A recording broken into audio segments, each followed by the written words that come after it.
Chapter 12, Southern Sudan, 2009. An iron giraffe. A red giraffe that made very loud noises. The giraffe was a tall drill that had been brought to the village by the two men who had visited earlier. They had returned with a crew of 10 more men and 2 trucks, one hauling the giraffe drill along with other mysterious equipment, and the other loaded with plastic pipe. Meanwhile, the land was still being cleared. Naya's mother tied the baby on her back and walked with several other women to a place between the village and the pond. They collected piles of rocks and stones and tied them up in bundles using sturdy cloth. They balanced the bundles on their heads, walked back to the drilling site, and emptied the rocks onto the ground. Other villagers, using tools borrowed from the visitors, pounded the rocks to break them up into gravel. Many loads of gravel would be needed. Naya didn't know why. The piles of gravel grew larger each day. The clangor of machinery and hammer greeted Naya each time she returned from the pond, unfamiliar noises that mingled with the voices of men shouting and women singing. It was the sound of people working hard together, but it did not sound at all like water. Itang Refugee Camp, Ethiopia, 1985. Mother, please!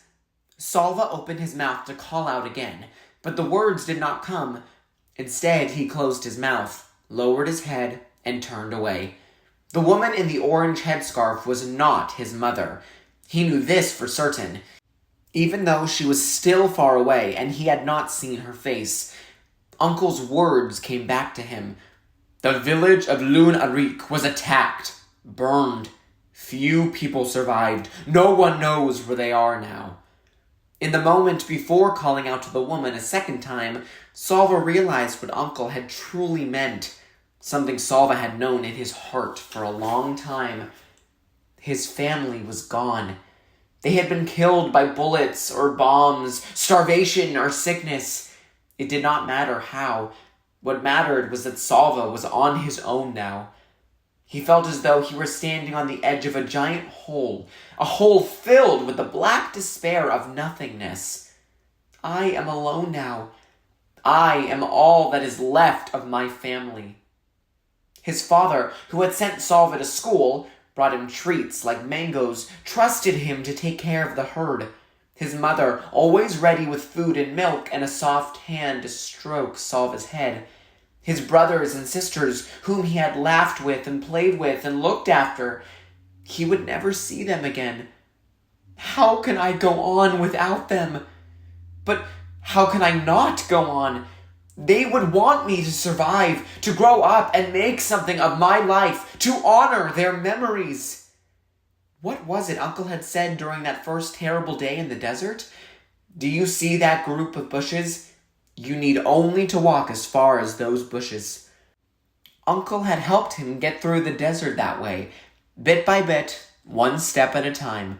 Perhaps Salva could get through life at the camp in the same way. I need only to get through the first of this day, he told himself. This day, and no other. If someone had told Salva that he would live in the camp for 6 years, he would never have believed it. 6 years later, July 1991. They are going to close the camp. Everyone will have to leave. That's impossible. Where will we go? That's what they're saying. Not just this camp, all of them. The rumors skittered around the camp. Everyone was uneasy. As the days went by, the uneasiness grew into fear. Salva was almost 17 years old now, a young man. He tried to learn what he could about the rumors by talking to the aid workers in the camp. They told him that the Ethiopian government was near collapse. The refugee camps were run by foreign aid groups, but it was the government that permitted them to operate. If the government fell, what would the new rulers do about the camps? When that question was unanswered, no one was ready.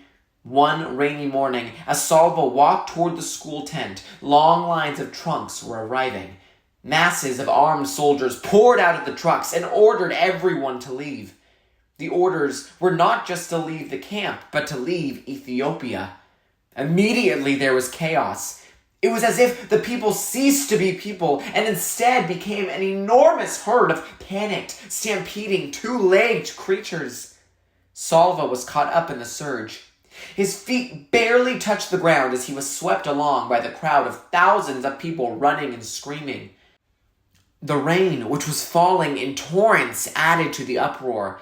The soldiers fired their guns into the air and chased the people away from the camp. But once they were beyond the area surrounding the camp, the soldiers continued to drive them onward, shouting and shooting. As he dashed ahead, Salva heard snatches of talk. The river! They're chasing us toward the river! Salva knew which river they meant. The Gilo River, which was along the border between Ethiopia and Sudan. They are driving us back to Sudan, Salva thought. They will force us to cross the river. It was the rainy season. Swollen by the rains, the Gilo's current would be merciless. The Gilo was well known for something else, too. Crocodiles.